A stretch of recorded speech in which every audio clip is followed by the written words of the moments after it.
Into the Mummy's Tomb, the real-life discovery of Tutankhamun's treasures by Nicholas Reeves. In 1922, a wealthy Englishman named Lord Carnarvon and the Egyptologist named Howard Carter made the most spectacular find in the history of archaeology, the tomb of Tutankhamun. No one before or since has ever discovered a royal mummy laid to rest in such splendor. Inside the tomb, Carter and Carnarvon found priceless treasure: golden statues, jewels, gilded furniture, beautifully carved lamps and vases, ivory and ebony caskets, and more, all made by Egypt's most gifted craftsmen. These treasures have fascinated the world since the day they were found. Lord Carnarvon and Howard Carter made a perfect excavating team. While Carnarvon had the money to fund the digs, Carter had the necessary practical skills and knowledge of Egyptology. From the outset, they both knew they wanted to dig in the Valley of the Kings, the burial ground of the ancient Egyptian pharaohs. Carter knew that Tutankhamun would have been buried in a hidden tomb cut deep into the rock of the Valley of the Kings, as was the custom at that time in Egypt. He kept track of all the discoveries made there over the years.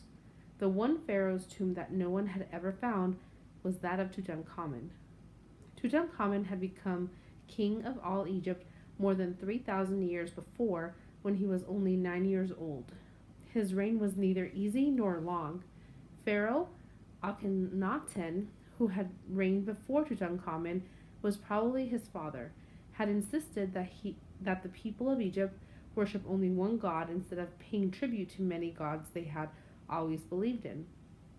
This change in the old system of religion had been very unpopular, and so, once Akhenaten died, Tutankhamun had the difficult task of restoring the old religion. Because he was so young, he shared his power with two older men in the court, Ai and Horemheb. But the boy king died at the age of 18, and Ai took the throne. The reason for Tutankhamun's early death remains a mystery. Many have wondered if Ai, in his eagerness to become king, murdered the child pharaoh. Carter knew that Tutankhamun would have been laid to rest with everything he needed to survive in the afterlife. By studying ancient papyri and the fragments of objectives already found in other tombs, Carter believed these treasures would surpass anything anyone had ever seen before. There would be gilded furniture for the king to rest upon, chariots for hunting and warfare, bows and arrows, rich clothing, games, food, and wine. He expected that the mummy, covered with jewels, would lie inside a carved stone sarcophagus surrounded by ornately decorated shrines. By finding Tutankhamun's tomb, Carter and Lord Carnarvon were the first ever to find out how the ancient Egyptians buried their kings. They also hoped that the papyrus rolls in Tutankhamun's tomb could shed some light on his troubled reign. History could be rewritten. Number 1. What is the name of the Egyptologist introduced in this passage? A. Lord Carnarvon. B. Howard Carter. C. King Tutankhamun. D. Pharaoh Akhenaten. 2. Reread the first paragraph. Why did the author begin the text with this paragraph? A. To introduce the major problem faced by archaeologists today. B. To tell readers the names of the people who made a very important discovery. C. To entertain readers with the interesting facts about the discovery. D. To inform the readers of the effect the discovery had on history. Number 3. What was the author's purpose of paragraph 3? A. To compare King Tutankhamun with other leaders. B. To show how Carnarvon with Carter were very different people. C. To illustrate to readers how beautifully the tomb was decorated.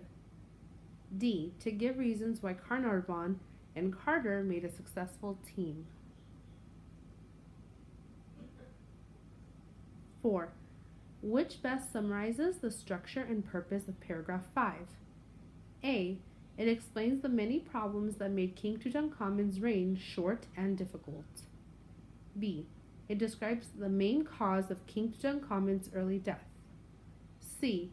It details the effect that King Tutankhamun had on Egyptians. D.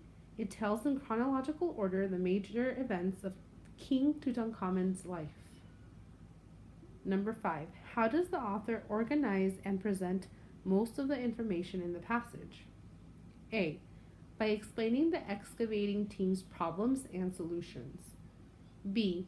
By describing how King Tutankhamun's tomb was special compared to other tombs. C. By listing events of the dig in chronological order. D. By giving information in order of importance.